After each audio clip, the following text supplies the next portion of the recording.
right, so this is a 2-foot by 4-foot city build.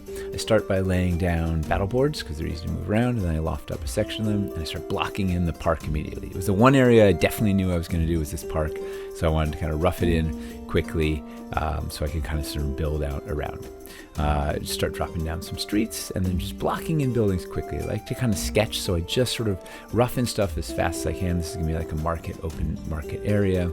I was kind of figuring out where the open areas, where the dense areas. I'm roughing in a building in the lower right. I really wanted to get that well in the foreground. It ended up changing, but it was a start. Now I had kind of an idea what the buildings were going to be, so I started on this big building in the back. So this was going to be a big silhouette-y building. It needed to be tall because it's going to be in the back so everybody can see it from the table.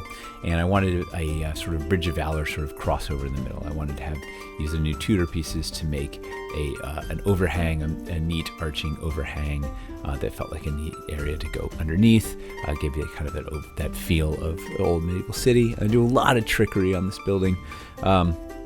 Little diagonals and 2x2s and 2x4s. So you can see it in the full Masterclass breakdown, sort of all the techniques, but it was really fun to kind of get there. And I did a lot of fiddling, right? You just kind of rough stuff in and then fiddle it around until you kind of it feels like the right thing, right? I'm trying to get the right emotions for the story. This wanted to feel like an ostentatious guild house, so I kept sort of messing with what are the decorations, what are the bits to give it character. Now I moved to the right side. I was going to do a big building. The background was going to be a big inn. I was trying to play with variance in height, so I start with the urban elevation pieces underneath that foreground section, but the rest doesn't, so we'd have some 1-inch variance in the height. And sort of the same process where I rough stuff in, I take it out, I change it, I move it around until, once again, we're just trying to visually evoke an emotion, right? You want this to feel like it's an inviting, interesting, characterful building. So I don't have it figured out when I start often. I would just kind of build to figure it out. Much like playing to find out what happens, I build to find out what happens. And thanks for all the modularity using these 2x2s and 2x4s and the modular roof system. It gives me a lot of flexibility to mess around. So this one I tried to get a balcony on it, this wraparound porch, and it didn't work. So I switched it to just a little staircase there. And just keep iterating, right? I just kept roughing the thing on. Doesn't need to be perfect. Just see what is it going to feel right? Is it going to work?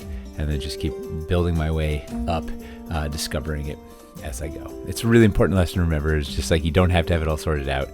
Just start building, and that'll hopefully help you have some ideas and have some story ideas or the like. Then I'm working on these last final buildings up front, and then that cool building on the back right. That was a sort of an elaborate Tudor building. Once again, I had a bridge area I wanted to do over the alleyway, so I started with that.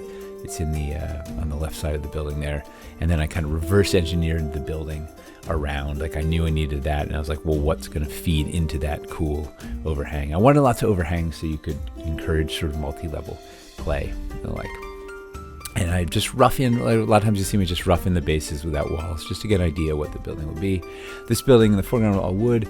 I wanted to do a diagonal walkway, another Passover area, another multi-level play, and it was going to be a sort of an open-air market thing. And I used the floral on the lower right, you see there, inverted the floral to make a raised platform for the sell the goods, and using a lot of use of the modular roof system, right? I make all these weird shaped buildings, so the modular roofs are key because I can just sort of adjust the roofs to fit over the building in a nice way.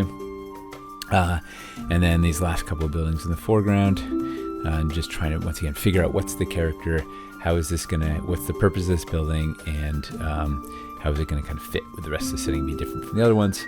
And I got that floral outdoor platform again. I love that gag. Unfortunately, I forgot to record the putting in all the rest of the accessories.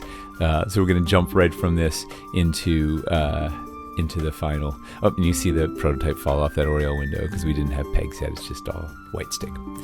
But here you can see, really happy with the final. Once we decorated it all up, the city really came to life.